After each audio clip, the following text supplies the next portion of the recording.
అందరికీ నమస్తే.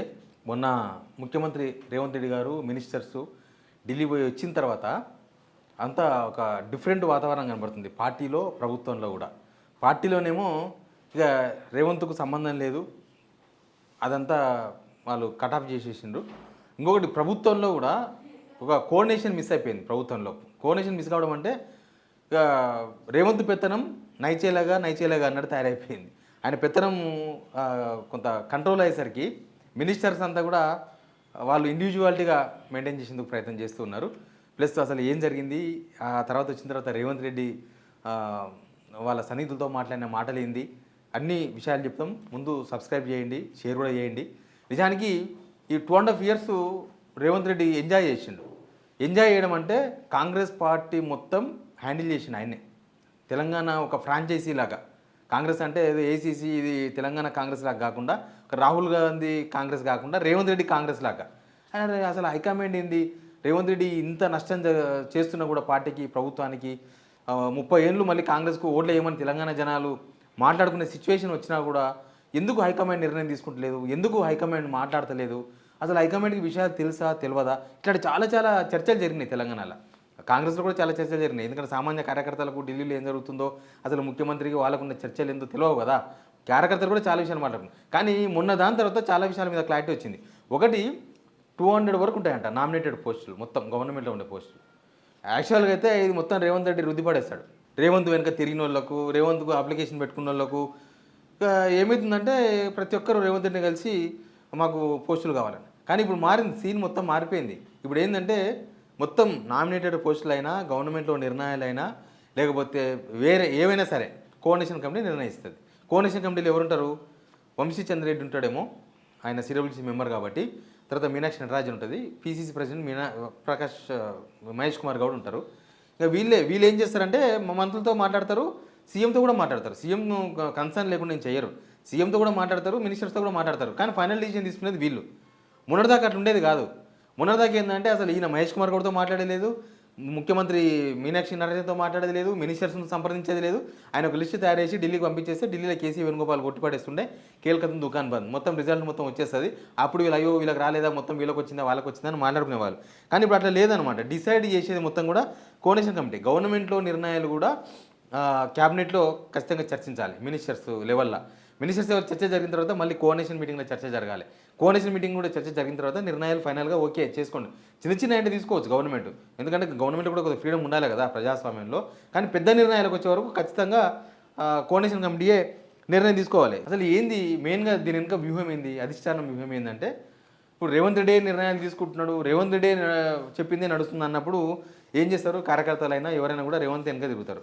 ప్లస్ పోస్టులు వచ్చిన తర్వాత కూడా రేవంత్ రెడ్డి ఇప్పించింది కాబట్టి రేవంత్ రెడ్డికి లాయల్టీగా ఉంటారు, కాంగ్రెస్ పార్టీకి కాదు. కానీ ఇప్పుడు ఈ కోఆర్డినేషన్ కమిటీ ఇదంతా వచ్చిన తర్వాత రేవంత్కు కార్యకర్తలకు లింక్ కట్ అయిపోతుంది. ఇప్పుడు కోఆర్డినేషన్ కమిటీ డిసైడ్ చేస్తుందంటే వాళ్ళు కాంగ్రెస్కు లాయల్గా ఉంటారు. ఇదంతా కూడా కొన్ని రోజులకెళ్ళి నడుస్తున్న వ్యూహమే. అంటే కాంగ్రెస్కు లైన్లో ఉండాలి అందరు తప్ప ఇక్కడ వ్యక్తులు ఎంబడి ఉండకూడదు. మినిస్టర్లది నడిచినా కాంగ్రెస్ ఎంబడి ఉంటారేమో, కానీ రేవంత్ రెడ్డి మాటనే నడుస్తుంది, రేవంత్ రెడ్డి చెప్పిందే వింటారు, రేవంత్ రెడ్డి చెప్పిందే హైకమాండ్ వింటుంది అని సంకేతాలు బయటకు వచ్చినప్పుడు ఇంకా కాంగ్రెస్ పార్టీకి ఏం వాల్యూ ఉంటుంది. రేవంత్ రెడ్డి చెప్పిందే నడుస్తుంది కాబట్టి రేవంత్ రెడ్డి అయిపోతుంది. అందుకే అది రేవంత్ రెడ్డి కాంగ్రెసా అని అనుమానాలు వచ్చినాయి. యాక్చువల్గా దీనికి చాలా ఎదురుదెబ్బలు ఉన్నాయి. అధిష్టానం ఈ నిర్ణయం తీసుకునే వెనుక చాలా ఎదురుదెబ్బలు ఉన్నాయి.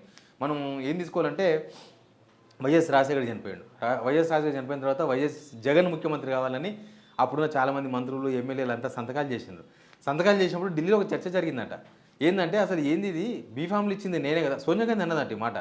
అసలు బీఫామ్లు ఇచ్చింది నేను కదా, మీరంతా కాంగ్రెస్కు లాయల్గా ఉండాలి, కానీ ఒక వ్యక్తి కుటుంబానికి ఇట్లా లాయల్గా ఉంటారు. అప్పటికే ఏపీకి సంబంధించిన చాలామంది 21 మంది ఎమ్మెల్యేలు జగన్ ఎంబడి పోయినారు. ఇక ఇక్కడ కూడా అట్లాంటి సీన్ రిపీట్ అవుతుందేమో, ఎమ్మెల్యేలు అటు ఇటు పోయి కాంగ్రెస్ కాదని, పార్టీ క్యాడరు కాంగ్రెస్ కాదని ఇదంతా చీలిక అయిపోతుందేమో. అంటే రేవంత్ రెడ్డి కన్నా ముందే అధిష్టానం అలర్ట్ అయింది. మనం ఒకప్పుడు ఒక వార్త చేసినాం ఒక 2 months బ్యాక్, రేవంత్ ముందా కాంగ్రెస్ ముందా, అంటే కాంగ్రెస్ ముందు నిర్ణయం తీసుకుంటుందా లేకపోతే రేవంత్ రెడ్డి ముందు నిర్ణయం తీసుకుంటా. రేవంత్ రెడ్డి కనుక ముందు నిర్ణయం తీసుకుంటే కాంగ్రెస్ మొత్తం ముక్కలు అయిపోతుంది. కాంగ్రెస్ అధిష్టానం కనుక నిర్ణయం తీసుకుంటే పార్టీ వన్ సైడ్ అవుతుందని. ఇప్పుడు అదే కాంగ్రెస్ ఏం చేసిందంటే మెల్లగా అందరినీ వన్ సైడ్ చేసుకోనికి, వాళ్ళ సైడ్ చేసుకోనికే రేవంత్ పవర్స్ మొత్తం కట్ చేసింది. రేవంత్ సైడ్ పోనికి ఏం లేదు, రేవంత్ చెప్తే పదవులు రావు, రేవంత్ వెనుక ఉంటే పదవులు రావు, రేవంత్ నమ్ముకుంటే ఏం కాదు అన్న ఒక సంకేతాలు ఇవన్నీకే బహుశా ఈ నిర్ణయం తీసుకుంటూ వచ్చు. అందుకే అలర్ట్ అయింది. అధిష్టానం ముందే అలర్ట్ అయ్యి చేశారు. యాక్చువల్గా రేవంత్ రెడ్డి ఇట్లాంటి సిచ్యువేషన్లో ఏదో హడావిడి చేస్తారేమో, రేవంత్ రెడ్డి ఏమన్నా వాళ్ళ చుట్టూ ఉండే వాళ్ళకి ఏమన్నా పెడతారేమో, ఏమన్నా మీటింగ్ లాంటివి పెట్టుకుంటారేమో, లేకపోతే అధిష్టానం మీద ఆయన అసంతృప్తి ఉన్నమాట నిజం. అదైతే బయటికి కనిపిస్తుంది. ఆయన ఢిల్లీ నుంచి వచ్చిన తర్వాత ఆయన మాట్లాడిన మాటలు, ఆయనలో అసహనం కానీ, కొంత మినిస్టర్స్తో కూడా అంటిముట్టనట్లుగా ఉండడం. నిన్న పొన్న ప్రభాకర్ ఇంటికి పోయిండు, అది ఒక ఫెస్టివల్గా అందరూ వస్తున్నారని పోయిండు, అక్కడ వేరే జరిగింది, అది మాట్లాడదాం తర్వాత. కానీ మిగతా మినిస్టర్స్కు రేవంత్ రెడ్డికి మధ్య కూడా అంత ఈ మున్నరదాకా ఉన్నట్లేదు. ఎట్లుంటుందంటే రేవంత్ చెప్పేదే నడుస్తుంది అన్నప్పుడు కార్యకర్తలు కాదు, మినిస్టర్స్ కూడా మాదేం పోయిందని చెప్పేసి ఏదో టీచర్ ముందర స్టూడెంట్ లాగా ఉన్నారు. కానీ ఇప్పుడు అట్లాంటి సిచ్యువేషన్ కనిపిస్తలేదు. ఇప్పుడు కొంత వాళ్ళు ఫ్రీడమ్గా మాట్లాడుతున్నారు. ఫ్రీగా అధిష్టానం దూతలతోనూ, అంటే మీనాక్షి నటరాజన్తోనూ, మహేష్ కుమార్ గౌడ్తోనూ పార్టీలో ఏం జరుగుతుంది అనే విషయాలను వాళ్ళు మాట్లాడగలుగుతున్నారు. వాళ్ళకు కొంత ఫ్రీడమ్ దొరికిందని చెప్తున్నారు. కానీ ఈయన మాత్రం ఏం హడావిడి చేస్తలేడు రేవంత్ రెడ్డి. హడావిడి చేయకపోను ముఖమంతా మార్చుకొని తిరుగుతున్నాడు. ఇదొక బాధ. ఇక్కడ ముఖమంతా మార్చుకొని తిరుగు. ఎందుకనంటే అసలు నన్ను ఇంత దానికి ఢిల్లీకి ఎందుకు పిలిపించిండ్రు, ఆయన అనుచరులతో మాట్లాడుకుంటున్నమాట, ఎవరో ఒకరిద్దరితోన. మమ్మల్ని వంశీచంద్రుడితో మీటింగ్ కోసం ఢిల్లీకి పిలవాలనా, ఒక 3 రోజులు ఢిల్లీలో ఉండాలన్నా మేము. రాహుల్ గాంధీ మీటింగ్ అన్నారు, రాహుల్ గాంధీ మీటింగ్ లేదు. కేసీ వేణుగోపాల్తో మీటింగ్ అన్నారు, కేసీ వేణుగోపాల్తో మీటింగ్ లేదు. కావాలని కేసీ వేణుగోపాల్ స్కిప్ అయిపోయి ఛత్తీస్గఢ్ మీటింగ్ అటెండ్ అయ్యండి. తీరా చూస్తే మేము వంశీతో మీటింగ్లో కూర్చోవాల్సి వచ్చింది. వంశీ హైదరాబాద్లో ఉంటాడు కదా, వంశీతో మేము కూర్చోలేమా, వంశీతో మాట్లాడుకోలేమా, మమ్మల్ని ఢిల్లీకి పిలిచి ఇజ్జత్ తీయాలన్నా, ఢిల్లీకి పిలిచి మా పవర్స్ కట్ చేయాలన్నా, ఢిల్లీలో మీరు అనుకునేవి వంశీచంద్రుడితో చెప్పిస్తారా? ఇది ఆయన వర్గంలో వినిపిస్తున్న మాట, ఢిల్లీకి పిలిచి చేయడం. అందుకే ఆయన కొంత అసహనంగా కనిపిస్తున్నాడు. అసహనంలో నుంచి చిన్నమున్న మాట కదా, ఇంజనీరింగ్ పిల్లల మీద, టీచర్స్ మీద, అవి ఇవి. ఇన్ని రోజులు మినిస్టర్స్ కంప్లైంట్ చేసినప్పుడు, హైకమాండ్ కంప్లైంట్ చేసినప్పుడు, లేకపోతే మహేష్ కుమార్ గౌడ్ కంప్లైంట్ చేసినప్పుడు రేవంత్ రెడ్డి లైట్ తీసుకున్నాడు. మనల్ని కాదని చెప్పి కాంగ్రెస్ ఏం చేయలేదు. మనం దాటి ఒక అడుగు కూడా ముందు పడదు, అసలు నేనే వీళ్ళందరూ నా కింద అసిస్టెంట్స్. అప్పట్లో అన్నాడు, గుర్తుందా, ఎస్పీ అవుతాడు కానీ హోంగార్డ్ లాగినాడు. హోంగార్డ్ కామెంట్స్ చాలా అప్పట్లో బర్నింగ్ అయినాయి. బహుశా ఆయన ఇప్పుడు కూడా నేను ఎస్పీని, వీళ్ళంతా హోంగార్డ్స్ అన్నట్టుగానే వ్యవహరించాడు. అంటే వీళ్ళందరూ నన్ను కాదని ఏం చేయలేదు, హైకమాండ్ నన్ను కాదని ఏం చేయలేదు. రేవంత్ రెడ్డి నమ్మకం, మరి రేవంత్ రెడ్డికి అంత నమ్మకం ఎందుకు వచ్చిందో తెలియదు. కానీ వాళ్ళేమో ఇట్లాంటి రేవంత్ రెడ్డిలను, ఇట్లాంటి ముఖ్యమంత్రులను చాలామందిని చూసినది హైకమాండ్. వాళ్ళకు పార్టీ ఇంపార్టెంట్ అయితే తప్ప వ్యక్తులు ఇంపార్టెంట్ కాదు. వాళ్ళకు వ్యక్తులే ఇంపార్టెంట్ అనుకున్నప్పుడు అసలు జగన్ వైఎస్ఆర్సీపీ పెట్టే అవకాశమే లేకుండే. అప్పుడు అసలు ఈ వ్యవహారం ఇంత దూరం వచ్చేదివా కాదు, అది ఇంకోలాగా ఉండేది రాజకీయాలు మొత్తం కూడా. కానీ మరి వాళ్ళు వ్యక్తులు కాదు, పార్టీ ఇంపార్టెంట్. పార్టీ ఉంటే వ్యక్తులు రేవంత్ రెడ్డి కాకపోతే ఇంకోరు వస్తారు అనే దానిలో ఉన్నారు. స్టార్టింగ్లో అయితే అసలు మొత్తం రేవంత్ రెడ్డి దాంట్లోకి వెళ్ళిపోయింది, హైకమాండే రేవంత్ రెడ్డి ఫోల్డ్లోకి వెళ్ళిపోయింది ఇప్పుడు మనకు లోక్సభ ఎలక్షన్స్ కన్నా ముందు. కానీ ఆ తర్వాత జరిగిన పరిణామాలు, ఆ తర్వాత అసలు రేవంత్ రెడ్డి మీద ఇక్కడ ఉన్న మినిస్టర్లు, కొంతమంది సీనియర్ లీడర్లు హైకమాండ్కి లేఖలు రాస్తే నమ్మలేదంటే హైకమాండ్. అసలు చాలా రోజులు వీళ్ళనే అనుమానించిందంటే, ఇంకా మీరే తప్పు చెప్తున్నారు, ఆయన అంటే వడకనో లేకపోతే ఫస్ట్ నుంచి మీరు వ్యతిరేకిస్తున్నారు కాబట్టి మీరు ఆయన మీద అట్లే కామెంట్లు పెడతారు, మీరు అట్లాంటి లేఖలు రాస్తారు, ఇట్లా కంప్లైంట్లే వస్తే మాకు తెలుసు అని. ఎప్పుడైతే మీనాక్షి నటరాజన్ ఇన్వాల్వ్ అయిందో, మీనాక్షి నటరాజన్ ఇక్కడ ఉన్న వాస్తవ పరిస్థితుల్లో, లేకపోతే ఆమె గమనించిన విషయాలు, వీళ్ళు చెప్పిన విషయాలు, ఆమెకున్న ఫీడ్బ్యాక్ ఏమైనా కావచ్చు, ఆమె లేఖలు రాసిన తర్వాత, ఆ లేఖలు రాహుల్ గాంధీకి డైరెక్ట్ రీచ్ అయిన తర్వాత అప్పుడు విషయం అర్థమైందంట.